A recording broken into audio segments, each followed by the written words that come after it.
বর্তমান ফুটবল বিশ্বে অন্যতম শক্তিশালী রাইভালে পরিণত হয়েছে আর্জেন্টিনা ফ্রান্স।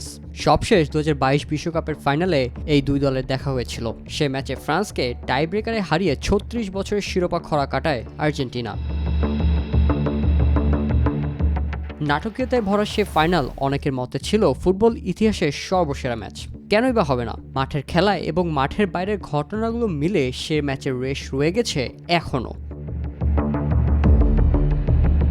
এরপর ফ্রান্স দলকে নিয়ে অপমানজনক ও বর্ণবিদ্বেষী ভাষায় গান তৈরি করেন আর্জেন্টিনার সমর্থকরা, যে গানের কথা ছিল passports families all born in Africa.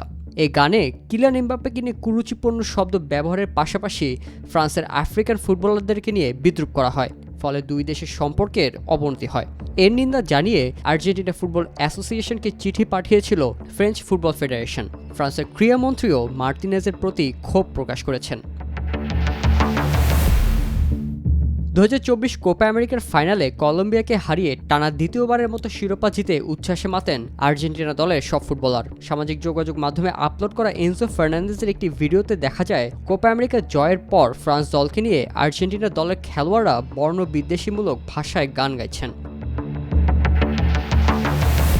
বিশ্বকাপ ফাইনাল ম্যাচে সৃষ্ট উত্তেজনার রেশ যে এখনও রয়ে গেছে তারই জ্যান্ত প্রমাণ আর্জেন্টাইন মিডফিল্ডার এনজো ফার্নান্দেজের কণ্ঠে আবারও সেই বর্ণবিদ্বেষী গান। শুধু তাই নয়, ফার্নান্দেজকে সমর্থন জানিয়ে ফ্রান্সকে ঔপনিবেশিক ও দ্বিচারী রাষ্ট্র বলে অভিহিত করেন আর্জেন্টিনার ভাইস প্রেসিডেন্ট ভিক্টোরিয়া ভিয়ারুয়েল।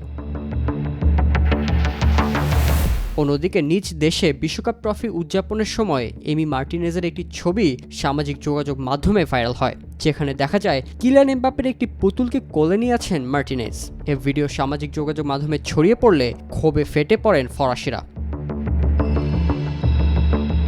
বিশ্বকাপ জয়ের প্রায় 2 বছর হতে চললেও থামেনি বিতর্ক। ফ্রান্সকে নিয়ে এখনও কৌতুকে মেতে আছেন আর্জেন্টিনা দলের খেলোয়াড় ও সমর্থকদের বড় একটি অংশ।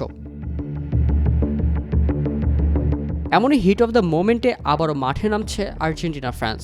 আগামী 3 আগস্ট বাংলাদেশ সময় রাত 1টায় প্যারিস অলিম্পিকের কোয়ার্টার ফাইনালে নিজেদের ঘরের মাঠে মেসির উত্তরসূরিদের মুখোমুখি হচ্ছে ফ্রান্স।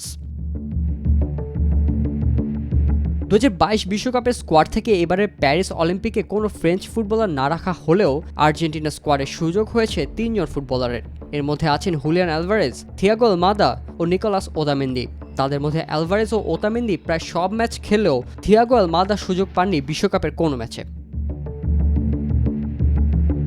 2022 ফিফা বিশ্বকাপের পর বিতর্কিত কর্মকাণ্ড নিয়ে এরই মধ্যে ফ্রান্স সরকারের কাছে ক্ষমাও চেয়েছেন আর্জেন্টিনা সরকার, কিন্তু ক্ষোভের আগুন তো এত সহজে নেভে না। যাদের সঙ্গে এত বিবাদ, এবার তাদেরকেই ঘরের মাঠে বাগে পেয়েছে ফরাসিরা। যেহেতু দুই দেশের সম্পর্কে অবনতি ফুটবল থেকেই, তাই ফ্রান্সের জবাব দেওয়ার মোক্ষম সময়ও এটি।